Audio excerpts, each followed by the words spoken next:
الحمد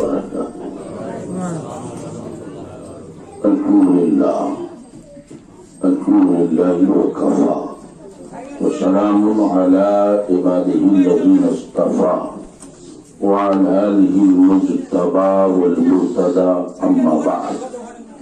قال الله تبارك وتعالى في القرآن المجيد والفرقان الحميد: أعوذ بالله من الشيطان الرجيم. بسم الله الرحمن الرحيم. فلا تقل لهما أف ولا تنهرهما. وقال النبي صلى الله تعالى عليه وسلم: الجنة تحت أقدام الأمهات. اور كما قال النبي صلى الله تعالى عليه وسلم: آمنت بالله وصدق رسول الله. صدق الله مولانا العظيم وصدق رسوله النبي الأمين المكين المتين المبين الكريم، ونحن على ذلك لمن الشاهدين والشاكرين والذاكرين والحمد لله رب العالمين.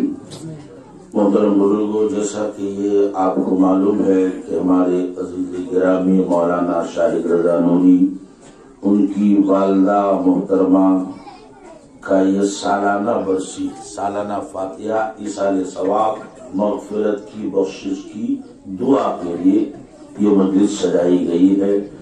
اور الحمدللہ جب میں آیا تو بڑی شاندار، جاندار، ایماندار تقریر میں سن رہا تھا، سوچ رہا تھا یہ تقریر کن کی ہے. اسی آنگن سے بیٹھے بیٹھے میں نے پہچان لیا کہ یہ ہمارے استاد کے صاحبزادے حضرت حافظ و قاری مولانا تحسین رضا غزالی کی تقریر. وہ انجینئر ماشاءاللہ بڑی اچھی تقریر سے حضرت نے ہمیں اور آپ کو نوازا ہے. اللہ تعالیٰ مزید ترقی اور برکتیں عطا فرمائے. اور ان کے بعد شاہد اسلام جناب شاہد قمر اسلام پوری نے ماں کے تعلق سے بڑا اچھا کلام پیش کیا ہے. اور پھر ہمارے کوہنا مشق شاعر بھی، خطیب بھی، نقیب بھی، مقرر بھی، مدرس بھی حضرت علامہ مولانا غلام مصطفیٰ صاحب قبلہ رضوی مدد العالی و نورانی نے کلام رضا سے ہمیں اور آپ کو نوازا ہے.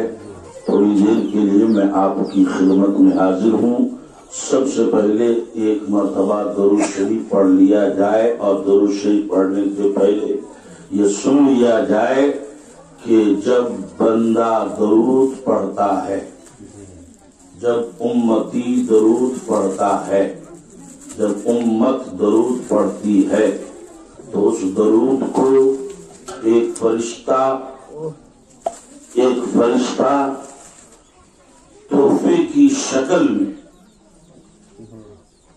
رسول کی بارگاہ میں لے جا کر پہنچا دیتا ہے. تحفے کی شکل میں. اور وہ عرض کرتا ہے کہ یا رسول اللہ، آپ کے فلاں امتی نے، فلاں کا بیٹا فلاں یا فلاں کی بیٹی فلانا نے درود شریف کا یہ تحفہ آپ کی بارگاہ میں بھیجا ہے، اور میرے نبی اس درود کو قبول فرماتے ہیں. حضرت ایک نئی بات سنیے. میں نے ابھی ایک بڑے محقق سے سنا کہ کرامن کاتبین، ہر آدمی کے ساتھ دو فرشتہ یہ تو رہتا ہی ہے. ایک فرشتہ یہاں رہتا ہے گلا کے پاس، اس کا کام کیا ہے؟ بندہ درود پڑھا فوراً مدینہ بھاگا. سبحان اللہ. درود پڑھا فوراً مدینہ بھاگا. تو کہتے ہیں کہ اگر آپ یہ چاہتے ہیں کہ بار بار مدینے میں نبی کے پاس آپ کا ذکر ہوتا رہے تو نبی پر درود پڑھتے رہے. اور علامہ سید سلیمان جزوری رحمت اللہ علیہ دلائل الخیرات شریف میں، اور اسی کی عربی شرح مطالع المسرات میں علامہ سید محمد فاضل رحمت اللہ علیہ نے ایک روایت اور بھی بیان کیا ہے کہ یہ عام امتی کا درود ہے جس کو فرشتہ لے جا کر پہنچاتا.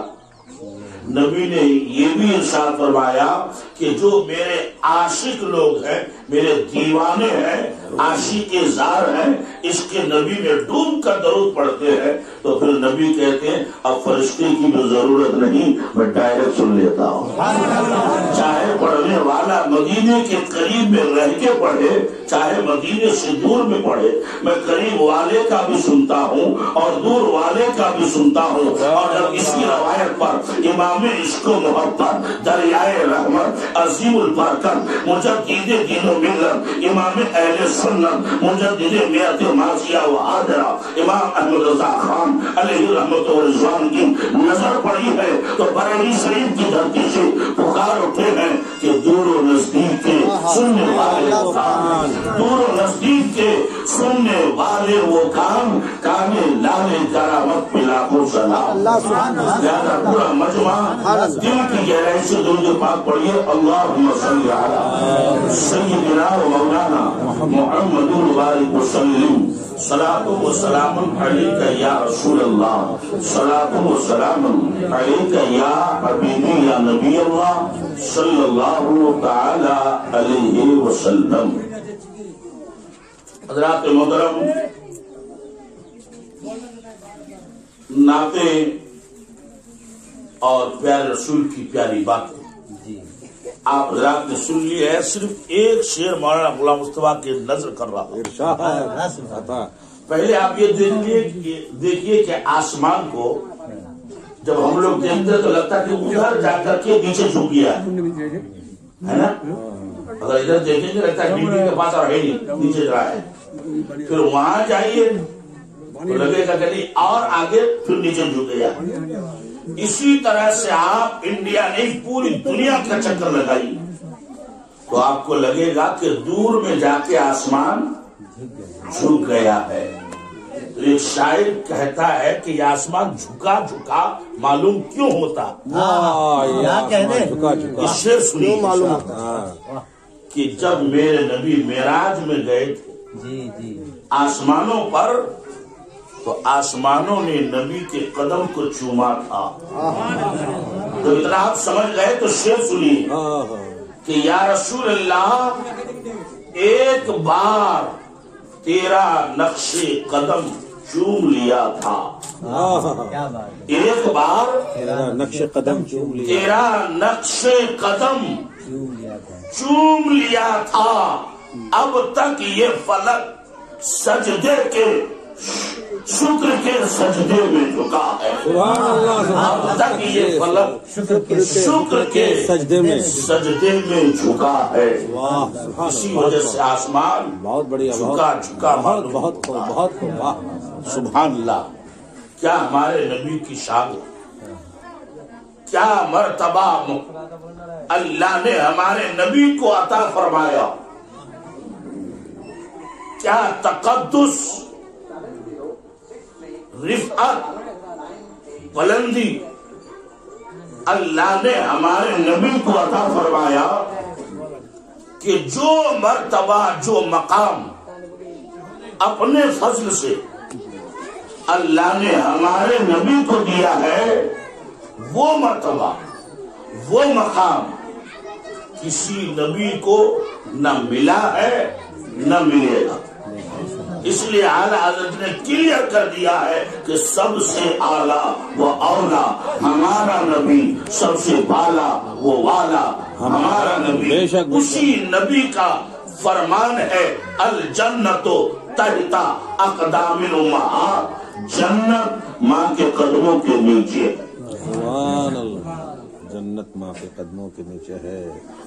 چونکہ یہ ماں کا سالانہ فاتحہ، برسی، ایصال ثواب، اس لیے ماں باپ کے تعلق سے چند باتیں سماعت کر لیں۔ ارشاد آتا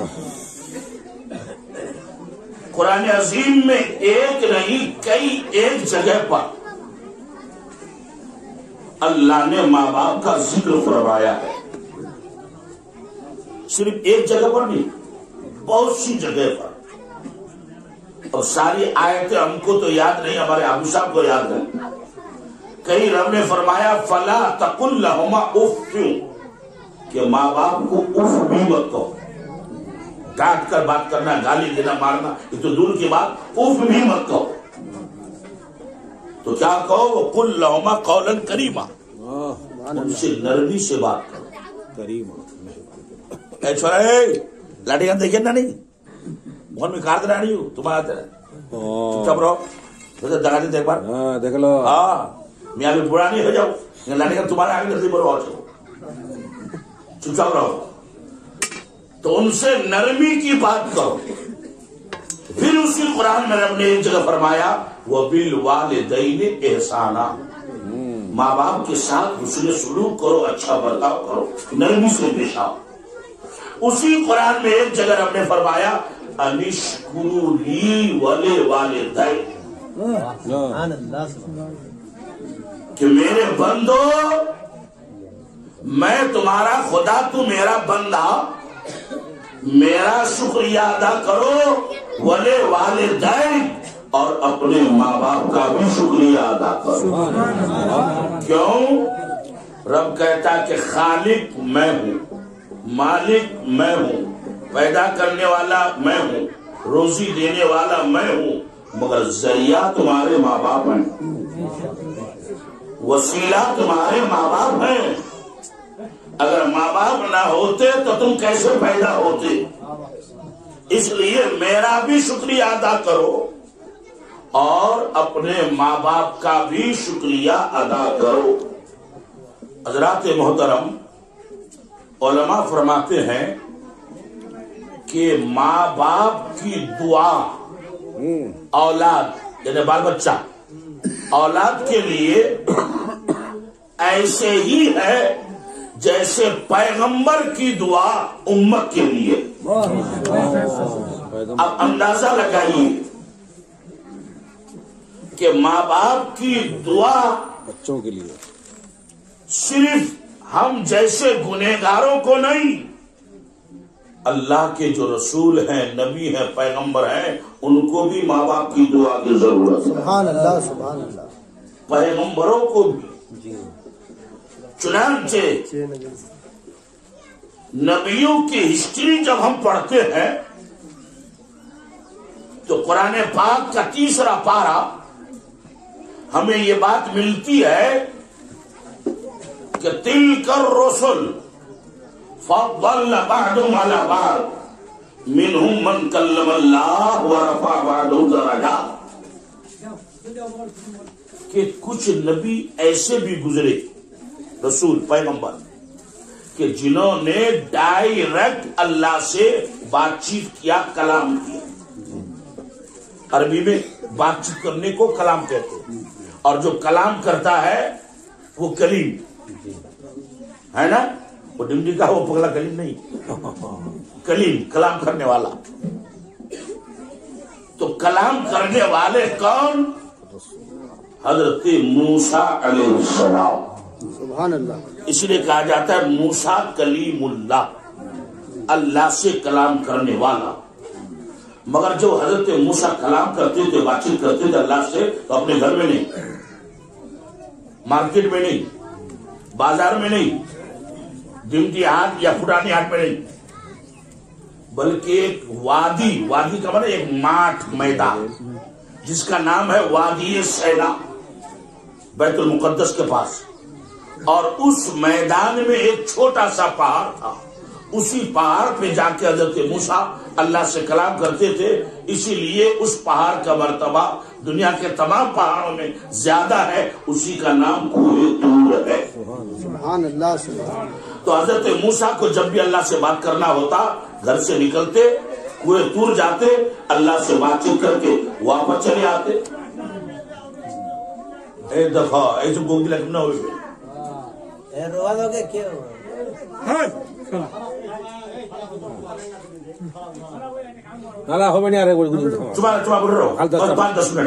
ایک بار آپ لوگ زور سے بول دیجیے سبحان اللہ، اور سے بول دیجیے سبحان اللہ. تو حضرت موسیٰ علیہ السلام ایک مرتبہ اللہ سے بات کرنے کے لیے گھر سے نکلے، ابھی تھوڑی دور گئے تھے، مان کے چلیے بھریا ڈانگی گئے، غیب سے آواز آئی کہ اے میرے پیغمبر موسیٰ، سنبھل کے چلنا، دیکھ سن کے چلنا. تو حضرت موسیٰ تھوڑا سا سنبھل کے چلنے لگے. تھوڑا سا اور آگے بڑھے. وہ چوک نام کیا ہے حضرت؟ نیا چوک کا کربلا چوک. کربلا چوک. پھر وہی آواز کہ موسیٰ ٹھہر کے چلنا، سنبھل کے چلنا. تو حضرت موسیٰ اور ٹھہر کے چلنے لگے. تھوڑا سا اور آگے بڑھے ڈنڈیاٹ کی طرف. پھر وہی آواز. تو حضرت موسیٰ کو بڑا تعجب ہوا کہ اس سے پہلے تو ہم سینکڑوں مرتبہ گئے آئے، مگر آج کیا معاملہ ہے کہ بار بار یہ خدا کی طرف سے تنبیہ ہو رہی ہے کہ سنبھل کے چلنا، ٹھہر کے چلنا، دیکھ سن کے چلنا. تو وہی حضرت موسیٰ نے رب کی بارگاہ میں عرض کیا، مولا بات کیا ہے؟ اس سے پہلے تو کبھی ایسا نہیں کہا گیا. آج مجھے بار بار یہ تنبیہ کیوں کی جا رہی ہے؟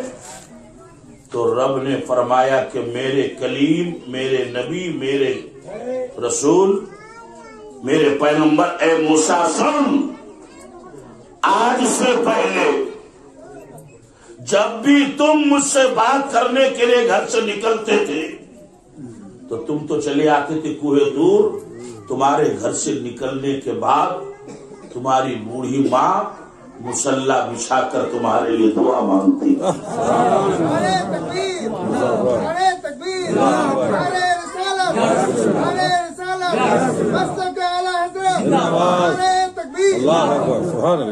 لیکن آج جیسے ہی تم نے گھر سے باہر قدم نکالا ہے، ادھر گھر میں تمہاری ماں کا انتقال ہو گیا ہے. اس لیے آج کے بعد تمہاری خیریت کی دعا کون مانگے گا؟ سلامتی کی دعا کون مانگے گا؟ اس لیے میرے نبی آج کے بعد کہیں بھی چلنا تو سنبھل کے چلنا، ٹھہر کے چلنا. حضرت ایک بات اور میں بتا دوں آپ کو کہ ماں کی اہمیت کیا. بریلی شریف میں اعلیٰ حضرت کے خانقاہ کے قریب ایک خانقاہ اور ہے، اس کا نام ہے خانقاہ بشیریہ. اس خانقاہ کے صاحب سجادہ گدی نشین حضرت شرافت علی میاں رحمۃ اللہ علیہ تھے. تو ان کی ماں کا انتقال ہو گیا. تو جب پیر کی ماں کا انتقال ہوا تو مرید لوگ کوئی وہاں گئے، جو دور کے تھے گئے نہیں، خط لکھے. اس زمانے میں تو موبائل تھا نہیں. تو بہت سے لوگوں کا خط پیر صاحب کے پاس آیا، مگر ایک مرید نے ان کو ایسا خط لکھا کہ وہ خط پیر صاحب کو بہت پسند آئے. ہر وقت اپنے پاکٹ میں رکھتے تھے، جہاں بھی دو چار آدمی جمع ہو وہ فوراً اس خط کو نکالتے کہ میاں خط تو بہت لوگوں کا آیا ہے مگر اصل میں خط تو یہ. تو کسی نے کہا حضور اس میں کیا لکھا ہے؟ کہ سارے خطوں میں یہی خط آپ کو پسند آیا، اس میں لکھا کیا ہے؟